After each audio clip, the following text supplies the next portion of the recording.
Olá, bom dia, bem-vindos a mais um Reunião de Pauta. Hoje, nessa quinta-feira, dia 23 de setembro, estamos nós aqui para dar as principais notícias do dia, né, e as principais polêmicas. Hoje, queria já agradecer o pessoal que nos acompanha, que já interage conosco aí no chat, lembrá-los de compartilhar o vídeo em todas as suas redes sociais. Se você ainda não é inscrito no nosso canal, se inscrever no canal, na Causa Operária TV, e deixar aí sua contribuição através de um super chat ou então de um super sticker, né? É muito importante para nós, toda a contribuição nos ajuda a manter o canal, a desenvolver nosso trabalho e aumentar nosso alcance. Também não se esqueça de, se você ainda não é membro do canal, você está para trás aí, né? Já estamos cheios de membros, torne-se você também membro, participe disso daí, você pode contribuir com o nosso canal todo mês, né? A partir com o valor de pelo menos R$8, mas podendo também chegar a R$200. Temos vários planos de membro aí. Bom, queria dar um bom dia para os companheiros que estão apresentando aqui comigo, na nossa bancada virtual aí. O companheiro Uriel, lá direto de Brasília. Olá, bom dia para todos os companheiros aí presentes, bom dia para quem já está acompanhando a gente, e bom dia aí para o pessoal de São Paulo, né, que está aí apresentando o programa também. Um ótimo dia para os companheiros.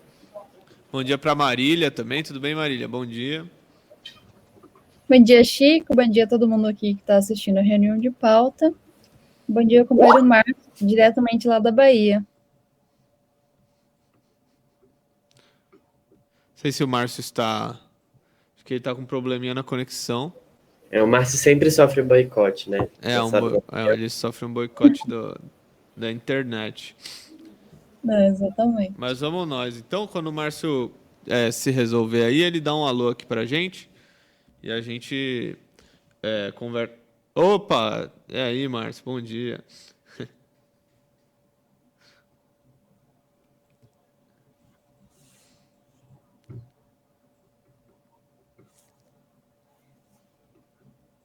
Bom, vamos seguir em frente, né? Queria ver se a companheira Marília poderia comentar, né? Hoje saiu uma matéria sobre uma pesquisa, né?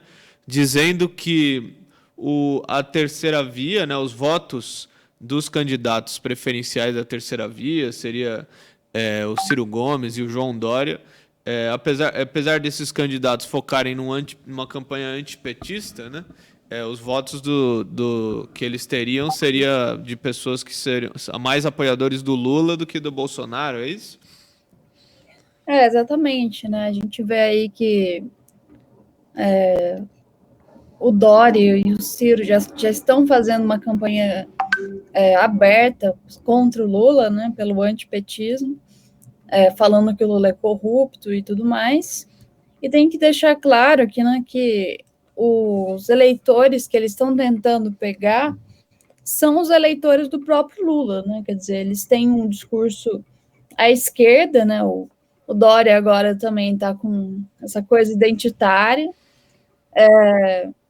O Ciro se pinta de esquerda, apesar dele ser muito direitista, e nesse sentido eles estão tentando roubar os votos do Lula, né? Então tem que falar isso daí, né? Que o pessoal que ele tá tentando, que eles estão tentando ter como eleitores odeiam o Bolsonaro, né? Não querem o Bolsonaro. Até a gente tem a ideia que o Ciro tende a dividir os votos do Lula e o próprio Dória tende a ser um Biden, né? Um voto útil contra o Abutre, que seria o Bolsonaro no segundo turno. Então tem que colocar isso daí, né? O grande desafio da burguesia é exatamente fazer o Lula não passar para o segundo turno. Então fazer o Dória vencer o Lula. E exatamente fazendo com que o segundo turno seja Bolsonaro e Dória e o voto útil vá para o Dória. Eu acho interessante, né? Porque a pessoa pode ler a matéria e entender errado o ângulo, né, da imprensa burguesa, né? Mas esses candidatos, essas pessoas não vão deixar de fazer uma campanha antipetista, é óbvio que não. Até porque essa é a campanha da burguesia, né? A burguesia não quer o PT, que nem a Marília falou, no segundo turno de jeito nenhum, né? Então, esse é a verdadeira campanha, né? Bom, vamos seguir em frente. A gente tem aí um editorial do Estadão que fala sobre uma coisa até estranha, né? De entender, tem que dar uma pensada. Ele fala sobre a bolsonarização do orçamento nacional. O que é isso daí, Uriel? Uma bolsonarização do orçamento? Pois é um negócio meio estranho mesmo. Uma palavra é bem típica da imprensa burguesa, né? O pessoal também gosta de inventar as palavras, né? Mas seria uma espécie de privatização, como eles chamam, né? Uma privatização perversa ao estilo bolsonarista do orçamento e da máquina estatal, onde o Bolsonaro, né, ele pegaria o dinheiro público para financiar aí seus apoiadores, né? Aí eles fazem denúncias aqui de que o Bolsonaro ele consegue destinar milhões de reais aí de um suposto orçamento secreto à obra de um mirante turístico em Monte das Gameleiras, do Rio Grande do Norte, né, que fica a 6 hectares de propriedade de um ministro, né, que é o ministro do Desenvolvimento Regional, e eles colocam outras denúncias de como o dinheiro da União tem sido usado para favorecer militares, agentes de segurança, ou seja, a base fascista aí do Bolsonaro. Mas eu acho que o mais importante de colocar, né, é que tudo bem, o editorial do Estadão tá aí criticando o Bolsonaro e tudo, mas finalmente é o que todo mundo faz, especialmente esses candidatos direitistas, golpistas, como Bolsonaro, como Dória, como Temer, etc. Óbvio que o pessoal vai usar o dinheiro público para dar no bolso aí dos seus apoiadores, porque finalmente eles não têm base popular, eles dependem aí desses apoiadores. Né? O próprio Bolsonaro precisa aí ficar subornando a polícia, os militares, para conseguir o apoio deles. Né? Quem muito mais. Imagina, se o Bolsonaro precisa fazer isso, imagina o Dória, o tanto que ele vai ter que fazer. Né? Porque o Dória tem muito menos apoio. O tanto apoio. Que ele já não faz, né? Aqui em São Paulo. O tanto que ele já não faz, exatamente. Porque. Nossa, é só festa mesmo. A gente comentou bastante a questão das privatizações a preço de banana, né? Que é uma prática comum do PSDB e que o Dória está fazendo também aqui em São Paulo, né? Mas isso daí não é de graça, lógico. Obviamente que... primeiro que isso daí é uma coisa no mesmo sentido do Bolsonaro, só que é pior, entendeu? Porque você destinar alguns milhões do orçamento para isso e aquilo, tudo bem, é uma coisa ruim, né? Agora, e você entregar um patrimônio aí público, uma riqueza que pertence ao povo brasileiro para um capitalista por 30 anos e o cara não pagar nada por isso? Exatamente. Vale muito mais dinheiro, né, exato. Exatamente. Você entregar uma empresa aí, uma estatal que dá lucro, que, né, ou você entregar um parque, né? O pessoal privatizou o Parque do Ibirapuera aí, que é um parque que milhões de pessoas visitam aí todo mês, para um capitalista aí a preço de nada, né? O cara não comprou aí por quase nada. Então eles acusam o Bolsonaro de fazer isso, mas a burguesia faz isso daí em todos os lugares, né? Até de forma ainda pior. Bom, a gente está aqui com os companheiros dando bom dia aqui pra gente, né? No chat do YouTube. Queria já desejar um bom dia para o Igor Teodoro. A companheira Luísa Maranhão está por aqui também. O Caetano Jaques. Bom dia para a companheira Angelina Dias, né? E os outros que estão aí, que estão nos acompanhando, podem deixar o seu bom dia no chat. Não se esqueçam de contribuir, mandar um super chat, um super sticker aí para nos ajudar. E quem ainda não é membro, quem ainda está de fora, quem está sem a engrenagemzinha aí do lado do nome, pode tornar-se membro do canal imediatamente. Basta clicar aí no YouTube em tornar-se membro e escolher um plano que é melhor, convém aí para seu orçamento mensal, etc, etc. Né? Bom, falando nisso daí, né, a gente tem a notícia sobre a inflação, que colocada aí por uma matéria, acho que na Folha, mas que foi repercutida em outros lugares também, de que ela não vai melhorar até 2023, não é, Marília? Não sei se você viu isso daí. Exatamente. A gente já vinha falando dessa questão da alta da inflação, né, da alta dos preços dos alimentos, inclusive das proteínas, que o pobre não pode nem comer carne e agora não pode nem comer ovo. Não pode nem comer ovo também agora. E os economistas aqui falam que, de fato, a inflação só deve atingir os limites que eles querem, né, os limites melhores aí, no ano de 2023. E enquanto isso, a inflação segue avançando, mas eles falam de metas intermediárias na queda da inflação. Eles falam da decisão do Banco Central de subir gradualmente a Selic, né, que é a taxa de juros, exatamente para conter a inflação nesse sentido, né, quer dizer, para desestimular a compra indevida, a compra de muitas coisas, né? Você tem uma alta de juros na compra das coisas. Você tem aí outras questões da inflação aí desse ano que exatamente vai colocar aí que a volta da economia, né? Quer dizer, a economia andava parada com o Covid, e essa retomada da economia vai produzir um crescimento econômico, tudo bem, mas esse crescimento abrupto vai gerar inflação, né? Não tem um crescimento econômico sem inflação. Então, exatamente isso daí vai produzir essa situação de alta dos preços, né? Que a gente tinha uma queda na demanda, uma queda aí, inclusive na produção, e agora, de forma abrupta, vai ter uma volta nesse sentido e segue com uma alta nos preços. Bem, esse é um problema internacional, né? A gente tem que colocar isso daí. Não é só o Brasil que está sofrendo esse problema de inflação, e é um problema que tende a desenvolver uma crise mesmo. A crise econômica mundial é uma coisa presente, né? A gente já viu aí com a queda da Bolsa de Nova York, por conta das questões da China, e exatamente por conta disso a gente vê aí que é possível se desenvolver uma grande crise social, inclusive, né? Porque a população é a que mais sofre com a inflação. Dá para ver também na matéria que eles tentam dar todo um caráter positivo, né? Não, só volta em 2023, mas o banco está agindo certo, as coisas estão se encaminhando e tudo.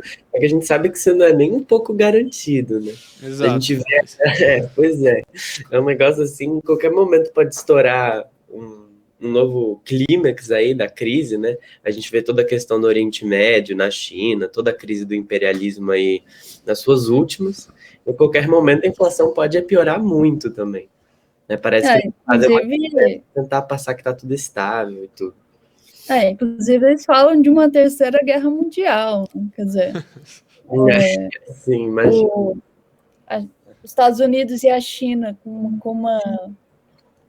sempre se bicando, né? E agora os Estados Unidos, o Biden fez um acordo com a Austrália e fez o restante da Europa desgostar ainda mais deles, porque eles fizeram esse acordo de armas, né? Esse acordo de venda de armas, à revelia do restante da Europa. Então, está se desenvolvendo aí um clima tenso entre as potências, o que pode, de fato, gerar uma guerra. Né? É uma situação complicada. É interessante, né, que a gente ouve essas coisas, e que nem o Uriel falou, né? Existe todo um tom otimista na matéria, né? Mas é óbvio que o tom otimista é porque o problema da inflação, ele é uma coisa que tende a gerar uma crise muito grande em meio à população. né? Os preços altos dos alimentos e enfim, dos produtos, das coisas de um modo geral, tende a gerar muita revolta na população, e essa revolta ela é naturalmente direcionada ao governo, né?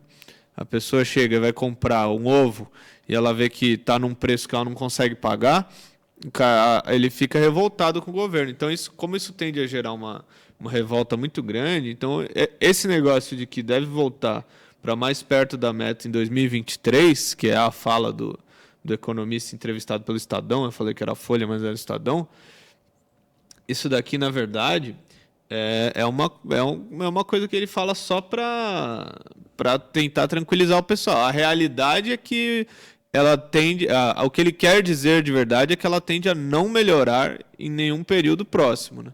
Ninguém sabe o que vai acontecer até 2023, né? Se você pensar bem, do dia para a noite acontece coisas aí que bagunçam a economia no mundo inteiro, né?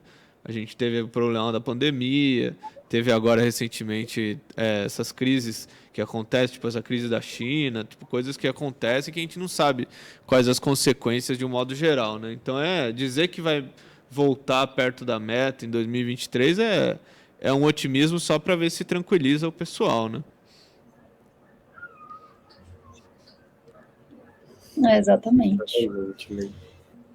E, bom, seguindo em frente aí, né, com a nossa pauta, a gente saiu aí o Atlas da Violência, né, que traz aí uma série de números sobre a questão da violência em diversos lugares, né, e um dos dados que chamam a atenção agora eu não sei se ele pega os números do ano passado ou desse ano, acho que deve ser mas um dos dados que chama a atenção é que o assassinato de índios aumentou em 22%, não foi, Uriel? Foi exatamente. Em uma década, né, nessa última década, aumentou em 22% os assassinatos dos indígenas, que é uma o que década, chama mais atenção. Uma década. Foi entre 2009 e 2019, morreram aí 2.074 indígenas, vítimas de homicídios diretamente. E eu acho que o mais importante para ressaltar, né, nesse sentido, é que todo esse aumento da taxa dos indígenas no Atlas encontra um ponto em comum. A grande maioria, assim, imensa maioria, ocorreu em municípios onde existe terra demarcada e conflito de terras. Ou seja, o problema dos indígenas é justamente a luta contra os latifundiários, a luta pela terra. A gente vê aí toda essa discussão do marco temporal, né, que pretende aí acabar com a maioria das terras indígenas que a gente tem hoje, não ter demarcação, não tem nada assim, né? Na verdade, em toda a história, os indígenas nunca tiveram uma demarcação de terras, agora querem acabar com o que eles têm hoje, com as ocupações, etc. E a gente vê que é uma política de massacre mesmo, né? Esses 2.000, é sempre importante colocar, né? Foram os noticiados pelo Atlas. O que acontece é que a violência ela é muito maior. E esses foram os que morreram, de fato, né? Que a gente vê de ferimentos, o pessoal aqui em Brasília, por exemplo, fez o acampamento. Os guerreiros, como eles chamam, estão todos com ferimentos, cicatrizes. O pessoal passa a vida em guerra mesmo, né? Por isso mesmo que o PCO não só defende uma mobilização geral, né, em defesa dos indígenas e tudo, né, com ocupação de terras, com, de fato, travando essa batalha, mas que tudo isso seja feito com o armamento dos povos indígenas, o armamento dos camponeses. Porque, finalmente, o objetivo da burguesia, né, é exterminar completamente os índios em favor da pilhagem de terras aí para o latifúndio. E eles estão fazendo isso, né? Mesmo com esse governo democrático, as coisas estão melhorando e tudo não tem nada a ver, os indígenas estão morrendo cada vez mais. Ou seja, a situação, né, na medida também que teve o golpe, que se desenvolve a direita no governo, a gente vê que cada vez mais os indígenas estão morrendo, estão sendo massacrados. A gente precisa imediatamente defender o armamento dos povos indígenas. É uma questão de sobrevivência, como está colocado aqui. Pois é, e não adianta, né? E a esquerda faz uma luta muito, muito inócua, né? Com relação à questão indígena. Inclusive, um setor da esquerda, né? Estava em alta o problema de queimar estátuas de antigos supostos assassinos de índio e tal, mas ninguém vai lá e luta por essa questão que é a central no problema dos indígenas, que é justamente o armamento dos povos indígenas. Não dá para o pessoal encarar os jagunços, né, dos latifundiários que estão armados aí com arma de fogo, usando arco e flecha e tudo mais, né? Ou fazendo ciranda, Não. fazendo a luta pelas ideias. Aí ainda menos, né? O arco e flecha, pelo menos, você consegue acertar uma flechada no cara. O resto, Exatamente. o outro não serve para nada mesmo. Não, e se os indígenas tiverem armas também, uma coisa interessante que a gente viu aqui na mobilização de Brasília é que eles falam, não, policial é um bando de covarde, ele só tem fuzil, mas se a gente tivesse fuzil, você vê os índios bombadões, treinados a vida inteira lutando e tudo, aquilo ali dá um exército muito forte também, se a gente considerar. Pois é. Bom, uma próxima questão, né? É o problema do desenvolvimento da crise com relação à China. Ontem repercutiu aí muito negativamente para o FMI, né? Existe uma pressão, saiu uma matéria na Economist, uma pressão da burguesia imperialista para que a diretora do FMI, o nome dela é Georgieva, né? O sobrenome dela é Georgieva, renuncie, né? Porque segundo dizem, segundo investigações aí, ela e os seus empregados eles aumentaram a pontuação da China de forma usando métodos que não seriam os corretos e tal para monitorar a situação econômica na China. E fizeram isso em outros países, tipo analisando os dados econômicos de uma cidade só, que era a cidade mais desenvolvida do país e coisas do tipo, né? Então, com toda a crise que se desenvolveu por conta da queda das bolsas, né, envolvendo a empresa chinesa Evergrande, existe uma questão em torno dos empréstimos aí feitos para a China e dos investimentos, né? Então, eles estão fazendo uma pressão para que a liderança aí do FMI renuncie diante dessa crise. Eles falam que, apesar dela ter... até é uma coisa quase que amigável, né? Apesar dela ter feito seu trabalho e tudo mais, seria importante que ela renunciasse agora, que é o correto aí diante dessa situação, né? Bom, vocês companheiros querem comentar essa questão? Senão a gente pode seguir em frente. Porque tem essa questão que surgiu ontem, né, que é o problema do que aconteceu na CPI, né? O ministro bolsonarista, agora eu não lembro o nome dele, que estava sendo questionado lá na CPI, reagiu aí a Simone Tebet e chamou ela de descontrolada, né? E agora o pessoal saiu em defesa da moça, né? Que tem toda a pinta aí de que vai ser a vice do Dória ou alguma coisa do tipo, né? Mas que é uma representante aí forte da terceira via, né, Marília? O que aconteceu lá? Exatamente. Aconteceu esse entrevero na CPI, né? A Simone Tebet estava lendo o relato contra o Wagner Rosário, que é... Espera, eu esqueci o nome do cara também. Não, é o Wagner Rosário, ele é o ministro da CGU, Controladoria Geral da União. Isso daí. Ela estava lendo o depoimento contra o Wagner Rosário, e daí quando ela acabou de ler, ele falou, você é descontrolada, você vai ter que ler de novo porque tem uma série de mentiras. De fato, o depoimento era super calunioso, né? Tinha uma série de ataques contra o próprio Wagner Rosário. E daí, né, logo que aconteceu isso, daí a gente viu vários partidos de esquerda, né, indo em defesa da Simone, falando que não, isso foi machismo, o Randolph Rodrigues da Rede falou que aqui não seja machista, o PSD também falou que era que aquilo ali não deveria ser feito. Osmar Aziz também, presidente da CPI, falou contra isso daí. Quer dizer, o Renan Calheiros também, do MDB, falou em favor da Simone.